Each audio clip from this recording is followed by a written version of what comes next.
My lords, today I bring report from across the Empire.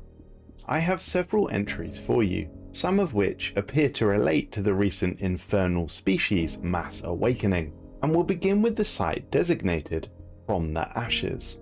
Dr. Thorne reports.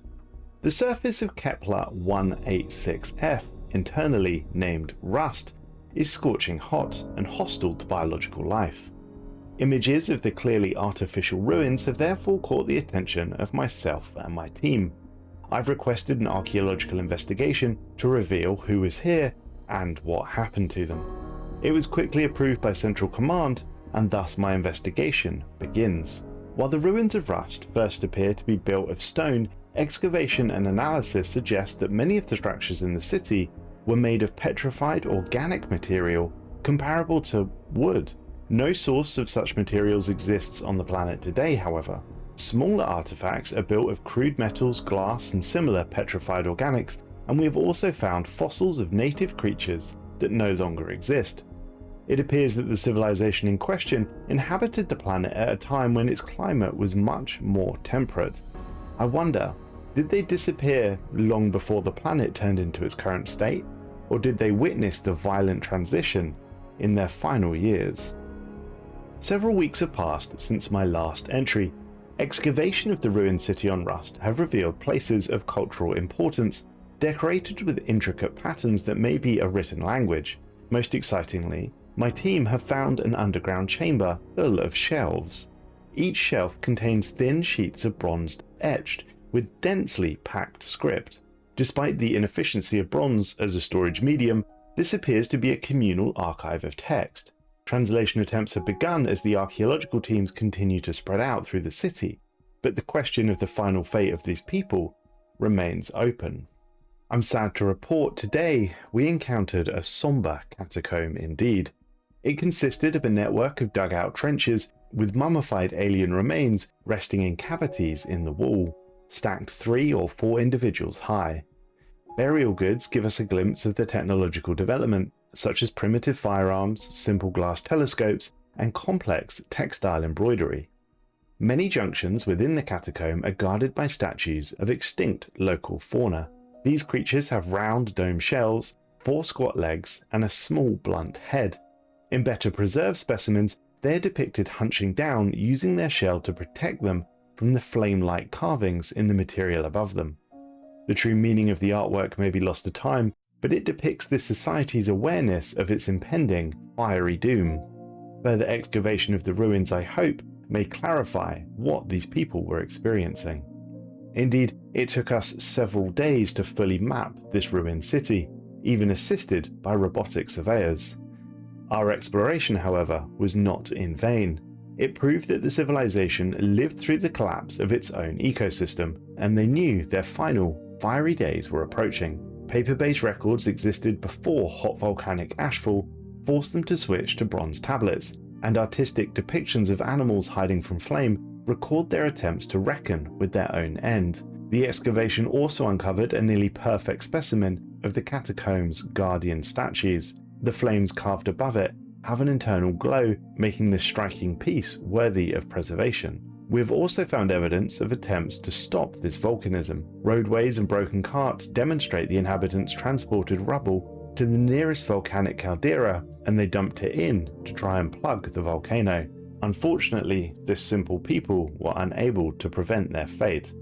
The planet is now devoid of all multicellular life. This dig site reminds me of the precarity of any civilization should it encounter a problem more powerful than the tools it has at its disposal.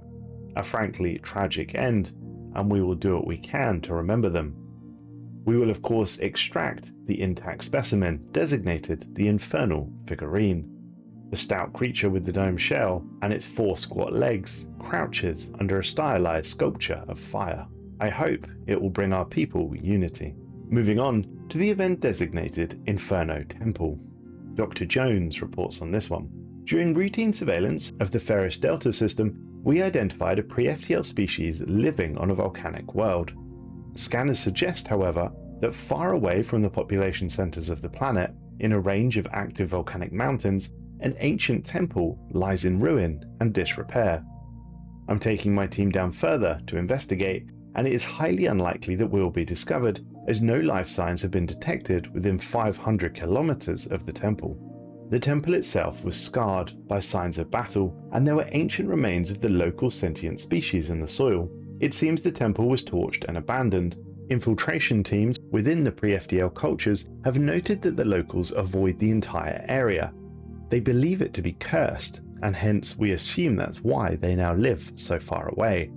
The Fire Temple's walls protect its contents, including many intricate frescoes and carvings. These feature a reoccurring motif of a circle of twisted fire with a dark gash down its center. In one depiction, a bipedal figure plucks out of one of 4 such eyes and casts it upon the world, creating this central motif. We are designating it the Infernal Eye, and I sincerely hope further excavations will reveal what beliefs surround this strange figure. Several days have now passed, and the excavation of the Temple of the Infernal Eye shows evidence of many sacrifices. Large circular pits with platforms in the center mimicking the Infernal Eye, and its pupil lie filled with layers of ash and charcoal. Molecular analysis reveals that the ash and charcoal comes from animal tissue. Whether these sacrifices were of wild or domestic animals, or indeed the locals themselves, cannot be determined. However, our agents within the pre-FDLs have been told to try and find out more, while our excavators search for further answers. We soon found a heavy stone doorway blocking off the deepest part of the temple. After breaking through, excavators found a circular chamber with a central pit opening directly above a natural underground magma reservoir.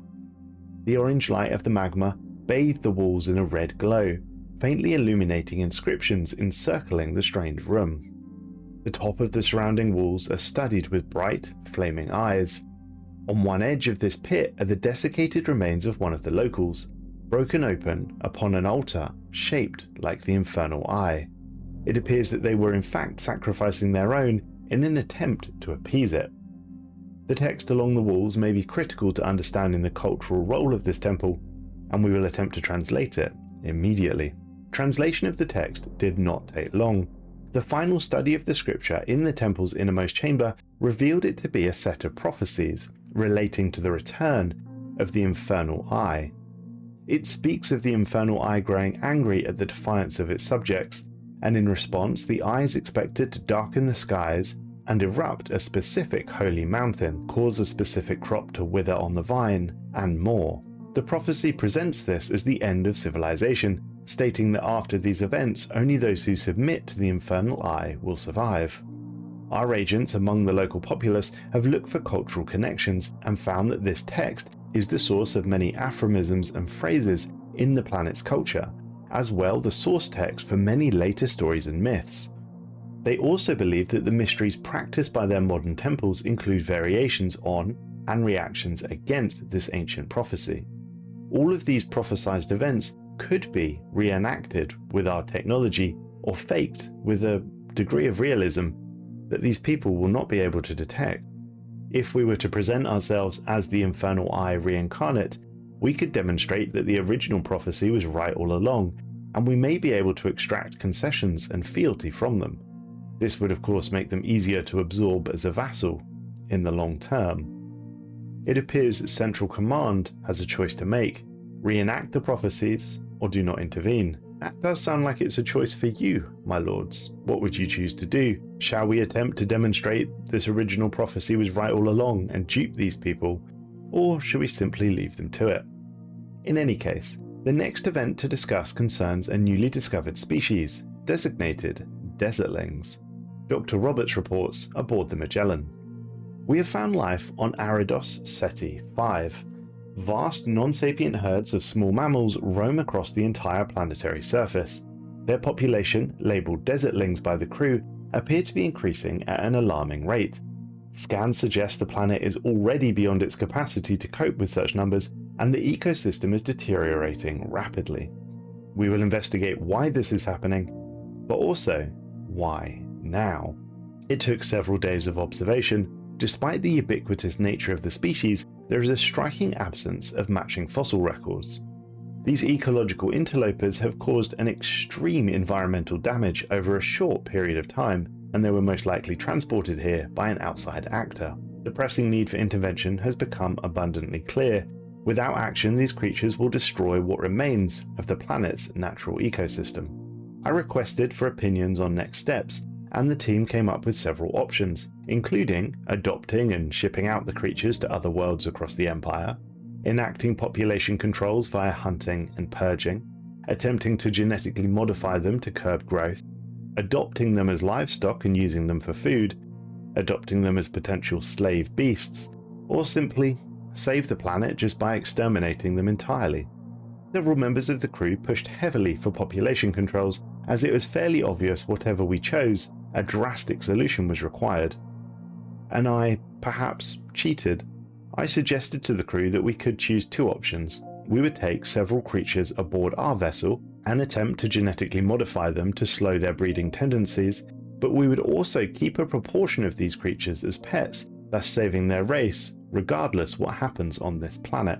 Several thousand of the creatures were extracted from the surface of the planet. The creatures remaining planetside were then subjected to a mass cull, followed by a sterilization program. It was arduous work indeed.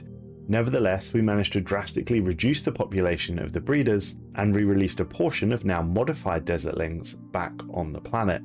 Already the results look promising. Without the overwhelming amount of grazers, a delicate equilibrium has emerged. Nature is rapidly restoring itself as fresh patches of grass begin to sprout over the once barren desert.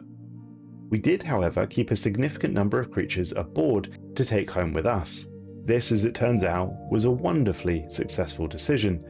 When we opened our planets to the Desertlings, no one could have anticipated the results. The little critters have adapted seamlessly to our way of life, becoming beloved companions in households across all of our territories. Their rapid integration has led to speculation that the creatures must have, at some point, been domesticated. Whatever the course of their innate friendliness, the rumour only adds to the fascination surrounding these extraordinary creatures. I'm extremely pleased to be able to report not only have we saved the species, but the planet as well.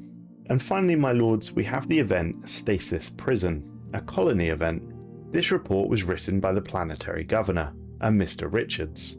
We are 8 months into colonization of Stellaris 2. Everything was going to plan. Our intake of colonists represents the best the Commonwealth has to offer. Problems have largely been non-existent. Up until today, however. It has been brought to my attention that a number of colonists, builders working on the colony's external mineral extractors, have begun to go missing. The only discernible pattern is that each was alone at their time of the disappearance. As news has begun to spread, a collective fear of going unescorted has gripped the colony. This state of unrest is causing considerable problems for our day-to-day operations, and we need to get to the bottom of it. I've assigned a task force to figure out where the colonists have disappeared off to. Only a day has passed, but we've had a lucky break. We uncovered the location of the most recent colonist to go missing. A detailed scan of the area has revealed a decaying residue of charged particles. We've established a special project to determine the true nature of these particles and their involvement in our missing people. Using the residue as a reference, a system-wide scan found evidence of the particles within our colony's moon. A thorough search of the lunar surface revealed a small few airlocks buried under centuries of moon dust. Inside was an abandoned complex of admin offices, long-range matter transporters, and field manipulation systems connected to a network of highly advanced stasis pods. Frozen in the pods were many individuals, including our missing colonists. There is little doubt that this facility was a prison. We have yet to determine why they were taken and how we can free them, but I hope to have answers quickly. Sadly, it took another 2 months before I was able to answer this question. It appears that far from a conspiracy, our missing people were imprisoned here because of a glitch. A simple computer error reactivated the prison's aging transport system and randomly identified our species as guilty. The facility's architects used the pods for both prisoner storage and re-education. Freeing our people was relatively easy, but many original prisoners are stuck in stasis fields. It should be possible to release them, although the lack of prison records means we cannot fully know the extent of the crimes these people committed. Alternatively, we could restore the prison, giving special wardens control of its transporter system, and using it on our own colonies. Debate raged on our planetary council for several days between myself and my subordinates. Some argued that this would be a fantastic deterrent for criminals in our own society, though frankly, crime is almost non-existent on outer colony worlds anyway. Some suggested we could release a few of the criminals to see what they were like. Others suggested to release them all, as it's clearly a cruel punishment. One member of my team suggested we try eating them, exotic meats being all the fashion. I think I better keep an eye on her. In any case, I decided to release 5 of the prisoners. Turns out this was a good choice, as all to a man were hardened criminals. Their crimes fully justified them being in stasis, and that is where they shall stay. In any case, our people were all freed and are back with their families. I have a team of scientists poring over the transporter technology in the hopes to replicate it. Another success for the Commonwealth of Man.